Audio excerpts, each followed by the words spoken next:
Boa noite, Entre Rios, boa noite, Bahia, boa noite, Brasil, JT News no ar. Bem, gente, eu estava a pensar por que as pessoas, parte de algumas pessoas, ou muitas, eu não sei, metade, um terço, um quarto, apoiaram as ações da polícia carioca, da polícia fluminense, no Rio de Janeiro, não invadir aquela comunidade, deixar um rastro de destruição, eu digo assim, de perca de pessoas, de mortes, de destruição de patrimônio, não creio, de pessoas enfileiradas mortas, uma imagem triste para o nosso país, um país tranquilo, um país que não observamos esse tipo de violência há tempos, de violência mútua entre policiais e faccionados. Toda operação, quando a gente fala, as duas partes que estão confrontando, a gente não pode esquecer os civis e os achados pelas balas perdidas, que me parece que dessa vez não aconteceu. Veja bem, é interessante lembrarmos um passado triste que tivemos aqui no período da ditadura, posterior a 64, onde oficiais da Força Aérea Brasileira tiveram o desprazer de presenciar cenas dantescas, cruéis, dos lugares da Guerrilha do Araguaia, e leva cadáver para um lado, leva cadáver para o outro, participa com operações aéreas, etc., né? Aeromóveis. E o que aconteceu?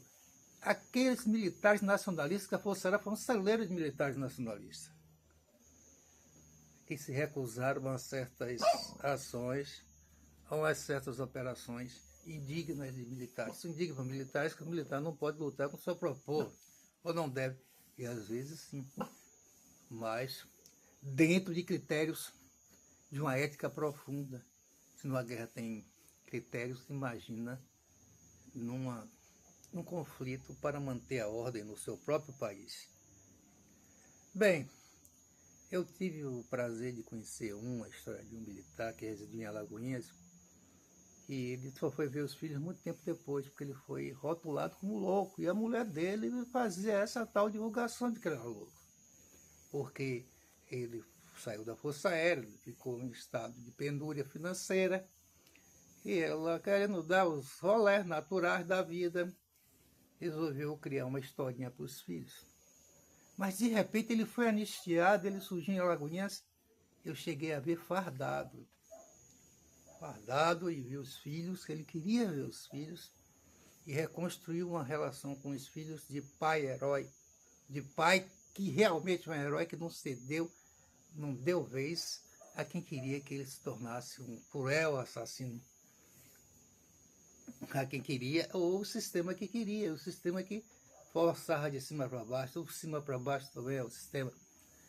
Então, em 1987, aconteceu comigo, no Centro de Formação e Aperfeiçoamento de Praças, eu estava fazendo o curso de aperfeiçoamento de sargentos, né?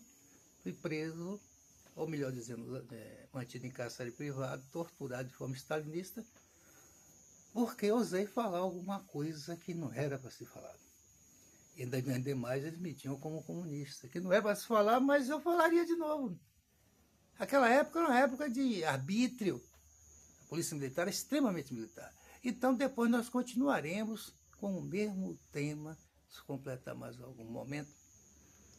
Mas uma pergunta vai: se todas aquelas pessoas que conhecem ou conheceram problemas que não pode ser dito, e se recusaram a cumprir ordens estranhas, monstruosas e tal, foram presos, torturados, declarados loucos. Quantos loucos tem a Polícia Militar do Rio de Janeiro e quantos loucos tem as polícias militares de todo o país? Quantos loucos ainda tem na Força Aérea, no Exército, na Marinha e por aí vai? Quantos loucos nós temos? A loucura às vezes é doce, e a loucura é doce quando a gente faz para ajudar. Quando a gente é louco por eles, por ajudar eles, por ser louco pelo país, louco de amor pelo país. Agora, Tem pessoas que recorrem a esse expediente no sentido de safar-se de problemas maiores, que não tem louco coisa nenhuma. Boa noite.